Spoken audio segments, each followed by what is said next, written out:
आज तक रेडियो सुनता है सारा जहां।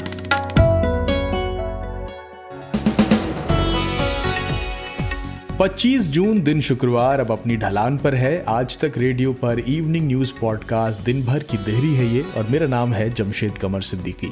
दिन भर में हम बात करते हैं पूरे दिन घटी छोटी बड़ी खबरों की। उन खबरों पर जरा ठहर कर तफसील से बात करते हैं जो आपके लिए अहम है। तो जिन खबरों पर आज विस्तार से करेंगे बात और एक्सपर्ट्स की राय लेंगे, उनमें सबसे पहले जानेंगे सुप्रीम कोर्ट की ओर से गठित टीम ने ऑक्सीजन ऑडिट कर दिल्ली के संबंध में जो बातें कही हैं वो क्या है, और पब्लिक हेल्थ एक्सपर्ट से पूछेंगे कि किस अस्पताल को कितनी ऑक्सीजन की जरूरत है, इसका पता कैसे चलता है। बात पश्चिम बंगाल की करेंगे, जहां से खबर है कि ममता सरकार गवर्नर हटाओ प्रस्ताव सदन में ला सकती हैं।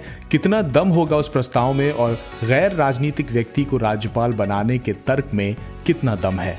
बात डेल्टा प्लस कोविड वेरिएंट की करेंगे, जो दिन ब दिन अपने पांव पसारने लगा है। समझेंगे कि उसके सिम्टम्स क्या है, और आखिर कोई भी म्यूटेशन पहली दफा महाराष्ट्र में ही क्यों होता है। और आखिर में बात करेंगे किसान आंदोलन की। 7 महीने बाद प्रदर्शनकारी किसानों के खेमे में कितना जोश और खरोश बाकी है, उनकी आगे की योजनाएं क्या हैं, और इन आंदोलनों का अगले साल प्रस्तावित विधानसभा चुनावों पर क्या असर पड़ सकता है। इन सब पर बात करेंगे, मगर उससे पहले सुनिए हेडलाइंस खुशबू कुमार से।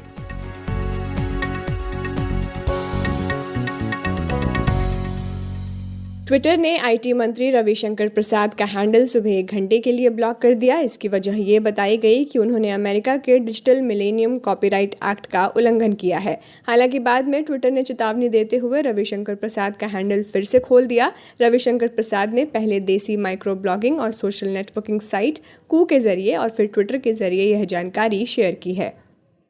फाइनेंशियल एक्शन टास्क फोर्स ने पाकिस्तान को ग्रे लिस्ट में ही रखने का फैसला किया है। Pakistan global anti money laundering और टेरर फाइनेंसिंग बॉडी के सामने यह बात साबित करने में नाकाम हुआ कि उसने आतंकवाद के खिलाफ सख्त और प्रामाणिक कार्रवाई की है। पाकिस्तान को कुल 27 मांगें पूरी करनी थी, इनमें से 3 सबसे ज़्यादा अहम थी, इन्हें वो पूरा नहीं कर सका है। जम्मू कश्मीर की पूर्व मुख्यमंत्री और people's democratic party chief Mehbooba Mufti ने कहा है कि जब तक राज्य में आर्टिकल 370 बहाल नहीं होता तब तक उनकी पार्टी चुनाव नहीं लड़ेगी, और अगर पार्टी जीतती भी है तब भी वो सीएम नहीं बनेंगी।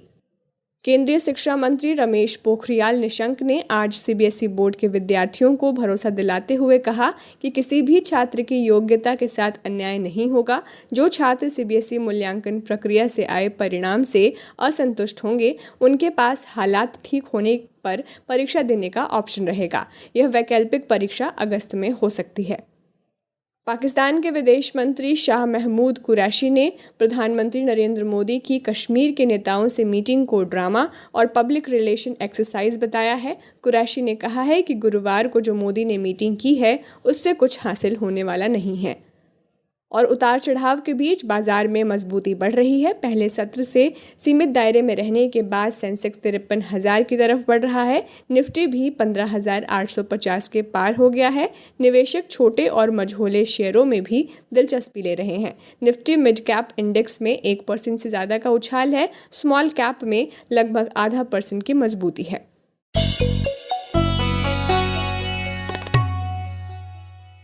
आज बात की शुरुआत करते हैं उस कथित रिपोर्ट से जो सुप्रीम कोर्ट की गठित टीम ने ऑक्सीजन के ऑडिट के लिए बनाई थी। इसमें जो शुरुआती जानकारी आई उसके मुताबिक जब दिल्ली सरकार ने 1200 मीट्रिक टन ऑक्सीजन की मांग की थी, तब दिल्ली को सिर्फ 300 मीट्रिक टन ऑक्सीजन की ही जरूरत थी। इस बारे में बीजेपी के राष्ट्रीय प्रवक्ता संबित पात्रा ने प्रेस कॉन्फ्रेंस की। सुनिए कि उन्होंने क्या कहा। मुझे कहते हुए आज दुख हो रहा है कि उस पैनल के रिपोर्ट में जिस प्रकार का विषय सामने आया है वो चौंकाने वाला है। और वो पैनल का रिपोर्ट कहता है कि जो ऑक्सीजन की रिक्वायरमेंट दिखाई गई थी दिल्ली सरकार द्वारा, अरविंद केजरीवाल जी द्वारा, वो 4 गुना बढ़ा करके दिखाई गई थी। 4 times inflated oxygen requirement by Delhi. 4 गुना बढ़ा करके जितनी रिक्वायरमेंट थी उसको 4 गुना बढ़ा करके बताया गया, केवल इसलिए ताकि आक्षेप लगाया जा सके, मोदी जी को गाली दी जा सके। ये तो रहा बीजेपी का आरोप, लेकिन इन आरोपों के बाद दिल्ली के उप मुख्यमंत्री मनीष सिसोदिया जवाब देने आए। लाइए वो रिपोर्ट कहां है। झूठ की इंतहा होती है, झूठ और मक्कारी की इंतहा होती है, और भारतीय जनता पार्टी उस झूठ और मक्कारी के इंतहा पे पहुंच गई है, चरम पे पहुंच गई है। ये मामला सुप्रीम कोर्ट में चल रहा है सब जुडिशियस से। सब जुडिशियस मामलों में इस तरह के षड्यंत्र ठीक नहीं है। हम सब जानते हैं कि दिल्ली में अप्रैल के महीने में जब कोविड अपनी पीक पे था तो ऑक्सीजन का संकट हुआ था। दिल्ली के वो लोग जिनके कोई अपने हॉस्पिटल में भर्ती थे वो इस बात को जानते हैं कि दिल्ली में ऑक्सीजन की किस तरह से कमी हुई थी, और इस मैनेजमेंट की पूरी तरह से जिम्मेदारी केंद्र सरकार की है, क्योंकि उसने पूरे देश में ऑक्सीजन मैनेजमेंट का बंटाधार कर दिया था, पूरे देश में ऑक्सीजन का मैसअप कर दिया था। अब पिछले 2 महीनों को याद कीजिए जब कोरोना का जो सेकेंड वेव थी वो अपने चरम पर थी, और अप्रैल और मई में न केवल ऑक्सीजन बल्कि बाकी मेडिकल रिसोर्सेज की किल्लत से हर कोई जूझ रहा था। दिल्ली में हर दिन कई अस्पताल ट्वीट करके ऑक्सीजन की मांग कर रहे थे, और सिर्फ इतना ही नहीं, मरीजों के परिजन भी खाली सिलेंडर्स लेकर ऑक्सीजन के लिए भटक रहे थे। कितनी ही तस्वीरें मीडिया में चले वो फुटेज, और ट्विटर पर ट्वीट्स को हमने देखा जो ऑक्सीजन बेड्स और कुछ मेडिसिन की मांग कर रहे थे। लेकिन अब ये रिपोर्ट सामने आई है जो अलग ही कहानी कहती है। इस खबर पर ज़्यादा जानकारी के लिए मैंने बात की दिल्ली में आज तक रेडियो रिपोर्टर अनीशा माथुर से। देखिए, ये जो रिपोर्ट फाइल हुई है ये इसके 3 पहलू हैं। एक तो ये कि हेल्थ मिनिस्ट्री ने अपने एफिडेविट में सुप्रीम कोर्ट को बताया है कि ये जो टास्क फोर्स बनाई गई थी उन्होंने क्या क्या किया है। इसमें एक अहम चीज ये है कि दिल्ली में जो ऑक्सीजन सप्लाई की प्रॉब्लम हुई थी उस पर पूरी डिटेल में इंटरिम रिपोर्ट है, ये कहते हुए कि दिल्ली के जो ऑक्सीजन की डिमांड थी उसमें काफी गड़बड़ियां थी। दिल्ली सरकार ने जो डिमांड उठाई थी कि हमें इतनी ऑक्सीजन चाहिए, उतनी दिल्ली को जरूरत नहीं थी, और इसकी वजह ये है कि जो रिपोर्टिंग थी हॉस्पिटल की तरफ से और दिल्ली सरकार ने जो अपना डेटा कलेक्ट किया था उसमें बहुत गड़बड़ियां और बहुत खामियां टास्क फोर्स ने निकाली हैं। उन्होंने ये कहा है कि दिल्ली सरकार ने जो कैलकुलेशन की थी एक तो वही गलत तरीके से की गई थी। उसमें ऑक्सीजन बेड्स को लेकर जो नंबर लेना था वो उन्होंने गलत लिया। इसकी वजह से वैसे ही दिल्ली की डिमांड ज्यादा दिख रही थी, और उसके अलावा अस्पतालों ने भी गलत तरीके से रिपोर्टिंग की, और वो दिल्ली सरकार ने उसकी जांच पड़ताल करने की बजाय सीधा केंद्र सरकार को उस नंबर के बिना पर डिमांड रेज कर दी कि हमें 700 मीट्रिक टन हर रोज ऑक्सीजन की जरूरत है, जबकि दिल्ली को करीब 400 से 500 मीट्रिक टन की ही जरूरत थी। अब इस रिपोर्ट की वजह से आज काफी पॉलिटिकल हंगामा हुआ है। बीजेपी ने आम आदमी पार्टी पर निशाना साधा है कि उन्होंने जानबूझकर गलत आंकड़े दिए। दूसरी रिपोर्ट इस एफिडेविट में ये भी है कि पूरे देश में किस तरह से ऑक्सीजन सप्लाई पे काम किया गया, किस तरह से वॉर रूम बने, किस तरह से ऑक्सीजन टैंकर की सप्लाई हुई, और उसमें भी साफ तौर से ये कहा गया है कि दिल्ली, मुंबई और 18 जो बड़े महानगर हैं देश में, उनमें ऑक्सीजन की सप्लाई की कमी हुई है क्योंकि उनमें पॉपुलेशन ज्यादा है इनमें, और इनके लिए आगे भी क्योंकि तीसरा वेव जरूर आएगा और कोई भी और कोई पैंडेमिक अगर आगे आता है, तो इसके लिए इन 18 जो बड़े महानगर हैं देश में, दिल्ली और मुंबई, कलकत्ता वगैरह को जोड़कर, इन सब में ऑक्सीजन की सप्लाई के बारे में और ज्यादा काम होना चाहिए। ऑक्सीजन के जो है रिजर्व भी रखे जाने चाहिए, और जो टैंकर के थ्रू ऑक्सीजन पहुंचाई जा रही है उसमें पूरे देश में प्रॉब्लम हुई है, क्योंकि कुछ ही जगह पर ऑक्सीजन बनती है जबकि टैंकर और रेल के द्वारा सारे में भिजवानी होती है। तो रेल और सड़क के जो रास्ते हैं उनमें काफी दिक्कतें टास्क फोर्स ने बताई हैं। ये थी आज तक रेडियो रिपोर्टर अनीशा माथुर। लेकिन ऑक्सीजन की डिमांड आखिर कैलकुलेट कैसे की जाती है, क्योंकि हर मरीज को उसकी ज़रूरत के हिसाब से ऑक्सीजन देना पड़ता है, किसी को कम होगी तो किसी को ज़्यादा। ये जानने के लिए मैंने बात की उजाला सिग्नस हॉस्पिटल के फाउंडर डॉक्टर सुचिन बजाज से। उन्होंने भी इस खबर को विस्तार से पढ़ा है, वो क्या कहते हैं सुनिए। तो आमतौर पर ऑक्सीजन रिक्वायरमेंट को कैलकुलेट करना एक पर बेड रिक्वायरमेंट आप कैलकुलेट कर सकते हैं कि कैसे आप एक बेड पर अगर ऑक्सीजन लगा रहे हैं अगर 2 से 4 लीटर प्रति मिनट के हिसाब से एवरेज, तो एक दिन 24 घंटे में कितना लीटर ऑक्सीजन का इस्तेमाल होगा। लेकिन इसमें ये एक अलग सिनेरियो था कोविड के टाइम में कि ज़्यादातर लोगों को हाई फ्लो ऑक्सीजन की रिक्वायरमेंट थी, वेंटिलेटर की रिक्वायरमेंट थी, बाईपैप की रिक्वायरमेंट थी। जिसमें कि काफ़ी ज़्यादा ऑक्सीजन का इस्तेमाल होता है। लोगों को घर पे भी ऑक्सीजन की रिक्वायरमेंट थी, घर पर भी ऑक्सीजन नहीं मिल रहा था क्योंकि उनको बेड ही नहीं थे हॉस्पिटल में, तो घर पर भी ऑक्सीजन लगाकर लोग रह रहे थे। तो मुझे लगता है कि इसको डिटेल आउट करके कैसे एक कैलकुलेट की गई है, उसको इस रिपोर्ट में समझना मुश्किल है। रूटीन में जो हम कैलकुलेट करते हैं वो पर बेड के हिसाब से, और ऑक्सीजन जो उनको दी जाती है, जिस ऑक्सीजन बेड की कैपेसिटी होती है, कुछ बेड्स में ऑक्सीजन नहीं लगी होती तो उनको डिस्काउंट कर दिया जाता है, तो उस हिसाब से ऑक्सीजन की हम कैलकुलेशन निकाल के लाते हैं। जी, तो ये रिपोर्ट काफ़ी सरप्राइजिंग है टू से द लीस्ट। मतलब अभी तो मैंने रिपोर्ट पूरी नहीं पढ़ी है तो मैं पूरा कमेंट नहीं कर सकता, बट जो रिपोर्ट्स के हिसाब से जो अखबारों में आया है उसमें सुप्रीम कोर्ट में ये सबमिशन दी गई है कि दिल्ली में कोई शॉर्टेज नहीं थी अप्रैल मई में ऑक्सीजन की, और इनफैक्ट 4 गुना ज़्यादा ऑक्सीजन अवेलेबल था जितने रिक्वायरमेंट थी। इतना ज़्यादा ऑक्सीजन था कि स्टोरेज की जगह ही नहीं थी। ये विश्वास कर पाना बहुत ही मुश्किल है हम डॉक्टर्स के लिए, क्योंकि हमने तो देखा था कि ऑक्सीजन ढूंढने पर भी नहीं मिल रही थी, हम लोग पेशेंट्स नहीं ले पा रहे थे ऑक्सीजन की कमी की वजह से, और काफ़ी प्रॉब्लम्स हो रही थी। तो ये किस तरह कैलकुलेट की गई है उसको डिटेल पढ़ के ही समझना पड़ेगा। बताया जा रहा है कि इसमें ऑक्सीजन की जो रिक्वायरमेंट है वो पर बेड के हिसाब से कैलकुलेट की गई है। ये सोच पाना कि सिर्फ 200 टन की रिक्वायरमेंट थी, जबकि सुप्रीम कोर्ट ने अपने पिछले ऑर्डर में ये बताया था सेंटर को कि चाहे कुछ भी हो आपको कम से कम 700 टन तो देना ही पड़ेगा दिल्ली को, और मेरे ख्याल से 400 से 500 टन तो रेगुलर मिल भी रहा था। तो अगर 500 टन ऑक्सीजन दिया जा रहा था दिल्ली को, रिक्वायरमेंट सिर्फ 200-250 टन ही थी, तो ये समझ पाना बहुत मुश्किल है कि प्रॉब्लम कहाँ थी और ऑक्सीजन हॉस्पिटल्स तक क्यों नहीं पहुँच पा रही थी, क्यों इतने लोगों को अपनी जान गंवानी पड़ी। हमने देखा जयपुर गोल्डन में काफ़ी लोगों की मृत्यु हुई, बात्रा हॉस्पिटल में तो वहाँ के सीनियर डॉक्टर तक की मृत्यु हो गई क्योंकि ऑक्सीजन खत्म हो गई थी। तो ये समझ पाना बहुत मुश्किल है इस रिपोर्ट में क्या दिया गया है, कैसे कैलकुलेट किया गया है। शुक्रिया डॉक्टर सुचिन बजाज।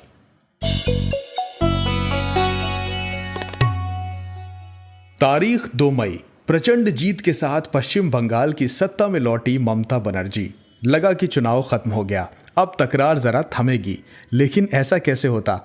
केंद्र और राज्य के बीच जारी अंतर्कलह और मुखर होती चली गई। कभी पश्चिम बंगाल के चीफ सेक्रेटरी रहे अलापन बंदोपाध्याय को दिल्ली बुलाने को लेकर, तो कभी ममता बनर्जी का इस पर अड़ जाने को लेकर, फिर वैक्सीन और कोविड पर सरकार की नीति पर, तो दोनों हमलावर हैं ही। लेकिन अब गवर्नर जगदीप धनखड़ के खिलाफ ममता बनर्जी मोर्चा खोलने के मूड में है।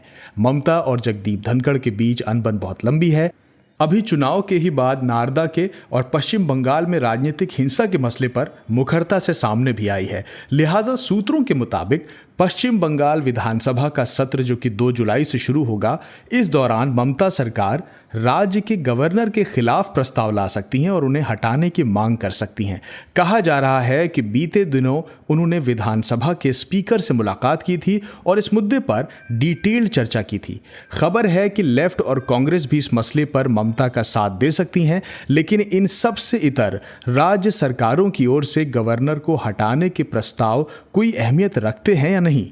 इस संबंध में कोई पुराने उदाहरण क्या हैं, यही पूछा मैंने आज तक बांग्ला के एडिटर केशवानंद दुबे से।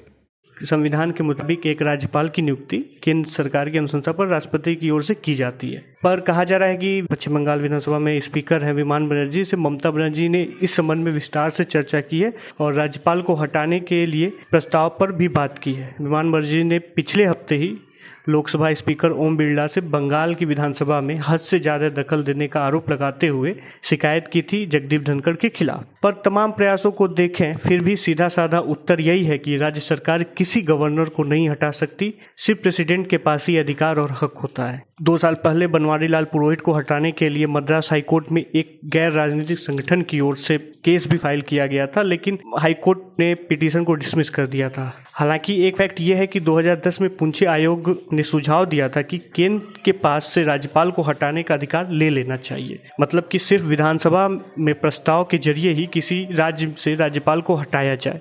हालांकि इसे अभी संसदीय मान्यता नहीं मिली है, पर ममता बनर्जी बंगाल में जब जगदीप धनखड़ के खिलाफ इसी स्टाइल को आजमाना चाहती हैं। अच्छा केशव जी, एक चीज ये बताइए कि गैर राजनीतिक व्यक्ति को गवर्नर बनाने की मांग होती रही है, तो इसमें क्या समस्या आती है? गैर राजनीतिक व्यक्ति को गवर्नर क्यों नहीं बनाया जाना चाहिए, इस पर लगातार बहस होती रही है और ये कोई नई बात नहीं है। पर केंद्र सरकार अपने मनमाफिक शख्स को ही इस कुर्सी पर बैठाती है। इसमें ज़्यादातर उन्हें तवज्जो मिलती है जो पार्टी से लंबे समय से जुड़े होते हैं, या अचानक पार्टी में कोई हैवी वेट नेता आता है। खास करके जब केंद्र सरकार में जब सरकार बनती है तो उनमें किसी बड़े कद वाले व्यक्ति की अगर भूमिका नहीं होती है और उसे भी पार्टी स्तर पर, बीजेपी या कांग्रेस पार्टी स्तर पर अगर उसे संतुष्ट या खुश करना है तो उन्हें एक जो पद संवैधानिक पद बनता है राज्यपाल बना दिया देना, वो इस प्रोसेस को अपनाया जाता है और उन्हें राज्यपाल बना दिया जा सकता है। तो ऐसे में बहस होती है कि क्यों राजनीतिक व्यक्ति नहीं के अलावा और किसी को राज्यपाल नहीं बनाया जा सकता। कुछ बनते हैं, जैसे कई न्यायाधीश पूर्व न्यायाधीश बन चुके हैं, कई खिलाड़ियों को भी बनाया चुका है, IAS ऑफिसरों को भी रिटायर होने के बाद राज्यपाल या गवर्नर पद पर या LG पद पर नियुक्त किए जाते रहे। पर ज़्यादातर संख्या राज्यों में जो राज्यपाल नियुक्त किए जाते हैं, केंद्र सरकार उनमें अपने ही पार्टी या अपनी पार्टी से जुड़े या अपने विचारधारा से जुड़े लोगों को ही भेजती है। और इसमें बीजेपी कांग्रेस नहीं, जो भी पार्टी या गठबंधन सत्ता में होता है वो अपने हिसाब से ही राज्यपाल राज्यों में भेजते हैं। शुक्रिया केशवानंद जी। जब कोविड का डेल्टा वेरिएंट पहली बार डिटेक्ट किया गया था तब बहुत दिनों तक तो हमने इस पर ध्यान ही नहीं दिया था, रिसर्च भी नहीं की कि ये वेरिएंट कितनी तेजी से फैलता है। आंख तब खुली जब अचानक से केसेस का ग्राफ बढ़ने लगा, जिसे हम सेकेंड वेव के नाम से जानते हैं। अब जब डेल्टा प्लस आ गया है तो देश के सामने दो अलग अलग वेरिएंट्स एक साथ चुनौती बनकर खड़े हो गए हैं। देश में अब तक इस वेरिएंट के 48 केस सामने आ चुके हैं। सबसे ज़्यादा 21 मामले महाराष्ट्र में सामने आए हैं और दूसरे नंबर पर मध्य प्रदेश है। यहाँ 7 केसेस सामने आए हैं और 2 लोगों की मौत भी हुई है। ये इतना बड़ा कंसर्न हो चुका है कि आज SARS-CoV-2 जीनोमिक कंसोर्टिया की वीकली रिव्यू मीटिंग में भी डेल्टा प्लस वेरिएंट की स्थिति को लेकर चर्चा की जाएगी। इसके अलावा अमेरिकी राष्ट्रपति जो बाइडेन ने भी कहा है कि डेल्टा प्लस से ज़्यादा मौतें हो सकती हैं, ये ज़्यादा संक्रामक और घातक है। इसके अलावा जहां केसेस बढ़ रहे हैं उसमें भी डेल्टा प्लस वेरिएंट के शामिल होने की आशंका जताई जा रही है। चीज़ें बहुत हद तक तो जीनोम सीक्वेंसिंग के बाद ही स्पष्ट होंगी। पिछले साल अक्टूबर में महाराष्ट्र में डेल्टा वेरिएंट का पहला मामला सामने आया था, जिसे दूसरी लहर का जिम्मेदार माना जाता है। इस बार भी डेल्टा प्लस वेरिएंट से जो सबसे ज़्यादा प्रभावित राज्य है वो महाराष्ट्र ही है।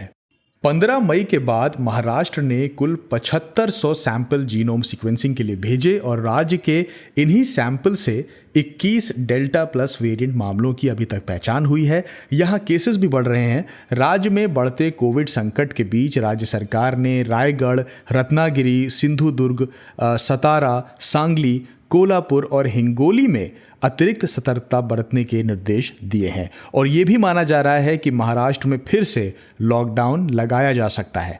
सवाल यह है कि महाराष्ट्र क्यों एक म्यूटेशन का केंद्र बनता जा रहा है? क्यों ये राज्य इन वेरिएंट से सबसे पहले प्रभावित होता है? और ये मैंने पूछा मुंबई के फोर्टिस केयर हॉस्पिटल के डायरेक्टर और महाराष्ट्र कोविड टास्क फोर्स के मेंबर डॉक्टर राहुल पंडित से। डेल्टा प्लस वेरिएंट जो है ये महाराष्ट्र का जो डेल्टा वेरिएंट है उसी का एक लिनेज में एक AY1 करके म्यूटेशन हुआ है, उसकी वजह से हमने इनको डेल्टा प्लस बताया है। डेल्टा प्लस का ये मतलब नहीं है कि ये ज़्यादा घातक है या कम घातक है, इसके बारे में अभी हमको पूरी तरह से मालूमात नहीं हुई है। यहाँ सवाल कि क्यों महाराष्ट्र में पहले आया, तो Maharashtra has been doing around 100 samples from each district for genome sequencing और जो है पूरी रिपोर्टिंग जो है वो बहुत सतर्कता से करती है, इसीलिए जो है हम ये वेरिएंट पकड़ सके। दूसरी बात ये है कि हमको जो पॉपुलेशन डेंसिटी देखो आप, तो महाराष्ट्र की एक पॉपुलेशन डेंसिटी बहुत ज़्यादा है और इंडस्ट्रियलाइज स्टेट होने की वजह से बहुत लोगों का आना जाना भी स्टेट में लगा रहता है और सिटी तो मुंबई की जो है वो पूरी तरह से स्टेट के और कंट्री की फाइनेंशियल कैपिटल है, तो लोगों का जो है एक दूसरे से मिलना और आना जाना बहुत ज़्यादा लगा रहता है। इस वजह से जो है यू मे फाइंड कि इसमें जो है कि पॉपुलेशन की डेंसिटी और ये दोनों मिला के केसेस भी पॉजिटिव बहुत दिनों तक रहती है और उसके लिए जो है केसेस जल्दी नीचे नहीं आते as opposed to other states like Delhi for example. और ऑफ कोर्स अगर आपके पास केसेस बहुत दिन तक रहेंगे तो म्यूटेशन के चांसेस भी होते हैं कभी कभी। तो this is the reason why you may have a mutation. शुक्रिया डॉक्टर राहुल। अब आखिर में बात करेंगे किसान आंदोलन की, जो पिछले साल नवंबर दिसंबर में अपने चरम पर था। 26 जनवरी तक आते आते आंदोलन को हिंसा की दीमक लगी है, वो कुंद सा पड़ गया।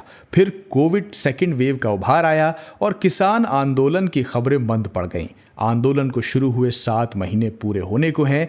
इस दरमियान पंजाब, हरियाणा और यूपी समेत कई राज्यों के किसान प्रदर्शन के साथ साथ दर्जन भर बार केंद्र सरकार के साथ बातचीत की बैठक पर बैठे, मगर पूरी सहमति नहीं बन सकी। किसान आंदोलन से जुड़े ज्यादातर नेता कृषि कानूनों की वापसी से कम पर तैयार नहीं है। वहीं सरकार कुछ एक संशोधनों से आगे बढ़ने को राजी नहीं है। बहरहाल अब जब कोरोना महामारी की दूसरी लहर कुछ कमजोर पड़ने लगी है तो किसान फिर से एक बार आंदोलन को रफ्तार देने की योजना में जुट गए हैं। इस दिशा में आज से बड़ी संख्या में किसानों का दिल्ली बॉर्डर पहुंचने का इरादा है। उनकी योजना है कि वो फिर से ट्रैक्टर रैली की दिशा में आगे बढ़ेंगे। लेकिन अब करीब 7 महीनों के बाद आंदोलनकारी किसानों के खेमे में क्या पहले ही की तरह का जोश और खरोश है? क्या अब भी वो उसी तरह मुखर हैं? यही पूछा हमने आज तक रेडियो रिपोर्टर और किसान आंदोलन को शुरुआती दिनों से कवर कर रहे कुमार कुणाल से। देखिए, अभी भी किसान मुखर तो हैं, लेकिन जिस तरीके की संख्या आज से तकरीबन 3-4 महीने पहले देखी जा सकती थी, वो संख्या निश्चित तौर पर कम हुई है। उसकी 2-3 मुख्य वजह है। एक तो वजह यह है कि इस समय फसल का सीजन चल रहा है और लगातार मार्च के से लेकर के लगभग अगस्त तक फसल या तो काटी जाती है या फिर बोई जाती है और इसी की वजह से ये कमी देखी गई है वहाँ पर तादाद जो है किसानों की उसमें। दूसरी बात है कि गर्मी भी काफी ज्यादा है, इसीलिए उसका भी असर देखा जा सकता है। लेकिन अब भी वहां से किसी भी तरीके से हिलने को किसान तैयार नहीं है और एक तय रणनीति के तहत एक न्यूनतम संख्या बना करके रखी जा रही है ताकि ये भी ना हो कि बिल्कुल किसानों की संख्या कम हो जाए तो आंदोलन चलाना मुश्किल हो जाए। लेकिन अभी जिस तरीके से संख्या बनी हुई है उसको हम यही कह सकते हैं कि किसान खेती भी साथ में कर रहा है और साथ ही साथ उसके साथ में वो अपना आंदोलन भी चला रहा है। कुणाल, ये जो किसान नए सिरे से आंदोलन में जान फूंकना चाहते हैं ट्रैक्टर रैली के बहाने, ऐसे में उनकी पूरी योजना क्या है? फिर से पिछली गलती दोहराई ना जाए, इस संबंध में कोई बात? देखिए, पिछली गलती तो उन्हें पता है क्या कि उनकी तरफ से हुई है, लेकिन 2-3 चीजें हैं जो कि अहम है और उस पर अब किसान आंदोलन से जो जुड़े नेता हैं वो काम कर रहे हैं। एक तो ये है कि सबसे बड़ी बात कि बिना किसी परमिशन के दिल्ली के अंदर दाखिल होने की गलती वो नहीं कर रहे हैं। इसीलिए जब ट्रैक्टर आ भी रहा है दिल्ली तक तो वो सिर्फ बॉर्डर तक ही आ रहा है, गाजीपुर बॉर्डर तक ही सीमित है। आने वाले दिनों में सिंघू बॉर्डर पर भी ट्रैक्टर आएगा, लेकिन उन्हें पता है कि उन्हें दिल्ली की सीमा में घुसना नहीं है। दूसरी बात जो है वो ये भी जानते हैं कि आगे आने वाले दिनों में सरकार और सख्ती बढ़ा सकती है, इसीलिए लंबा आंदोलन खींचेगा और कभी बहुत ज्यादा बड़ी तादाद में किसानों को बॉर्डर पर रखना ऐसा सही नहीं लगता है। इसीलिए उन्होंने एक तरीके से रूटीन बना दिया है किसानों का कि कुछ जिलों के किसान आएंगे और फिर वो जब वापस चले जाएंगे तब दूसरे जिलों से किसान दोबारा पहुंचेंगे। तो इससे ये फायदा है कि किसानों की आवाजाही भी चलती रहेगी, वो घर भी चले जाएंगे, साथ ही साथ आंदोलन का जो असर है वो भी कम नहीं होगा। तो खास तौर पर जब 26 तारीख आती है, यानी जब आंदोलन का कोई महीना पूरा होता है, तब ये अपनी एक्टिविटी बढ़ा देते हैं और जो दूसरे दिन है तब तक एक नियमित तरीके से ये पूरा आंदोलन संचालित होता रहता है। कुणाल, आगामी विधानसभा चुनाव जो कि प्रस्तावित हैं उस पर इसका कोई असर पड़ सकता है क्या? देखिए, 3 मुख्य चुनाव हैं जो जहां से किसान आते हैं। एक तो उत्तर प्रदेश है, दूसरा पंजाब है और तीसरा उत्तराखंड है। इन तीनों राज्यों में जनवरी-फरवरी में चुनाव होने हैं और इसी तरीके से किसान अपनी रणनीति भी बना रहे हैं सरकार पर दबाव डालने की कि सरकार को भी कम से कम ये लगे कि अगर किसान उनके साथ खड़े नहीं होंगे तो उन्हें चुनावी नुकसान हो सकता है। जहां तक बात है उत्तर प्रदेश का, तो उत्तर प्रदेश में खासतौर पर यह आंदोलन पश्चिमी उत्तर प्रदेश में बहुत ज्यादा सक्रिय है। खासतौर पर वहां के जाट समुदाय में यह आंदोलन काफी ज्यादा अपनी पैठ बना चुका है, तो कहीं ना कहीं उसका असर हो सकता है आने वाले चुनाव में। लेकिन ये कहना अभी बहुत जल्दबाजी होगी, क्योंकि चुनाव में अभी कम से कम 6 महीने का वक्त है और उन 6 महीनों में बहुत कुछ हो सकता है। आंदोलन की दिशा बदल सकती है, साथ ही साथ सरकार का रुख भी बदल सकता है। तो ये कहना फिलहाल जल्दबाजी होगी कि चुनावों पर कितना असर होगा। लेकिन किसान चाहते यही है कि चुनावों के जरिए एक राजनीतिक संदेश दिया जाए सरकार को कि अगर उनकी सुनवाई नहीं होती है तो 3 राज्यों में पंजाब, उत्तर प्रदेश और उत्तराखंड में उन्हें चुनावी नुकसान उठाना पड़ सकता है। शुक्रिया कुणाल। और अब वक्त है आपसे विदा लेने का। सोमवार को अब मुलाकात होगी आपसे मॉर्निंग पॉडकास्ट आज का दिन में। इस दरमियान 2 दिन शनिवार और रविवार को आप फाइनेंशियल प्रॉब्लम्स और उनके समाधान से जुड़ा पॉडकास्ट मनी मैनेजर सुन सकते हैं, बतकही से लबरेज पॉडकास्ट 3 ताल सुन सकते हैं और साथ ही रविवार को गजल साज सुन सकते हैं। और हाँ, अगर आपको हमारे पॉडकास्ट के बारे में कुछ कहना सुनना हो तो हमें मेल कीजिए radio@aajtak.com पर। फिलहाल दीजिए इजाजत मुझे। आज का दिन भर प्रोड्यूस किया है शुभम तिवारी ने और साउंड मिक्सिंग कर रहे हैं कपिल देव सिंह। मेरा नाम है जमशेद कमर सिद्दीकी। सुनते रहिए आज तक रेडियो। नमस्कार।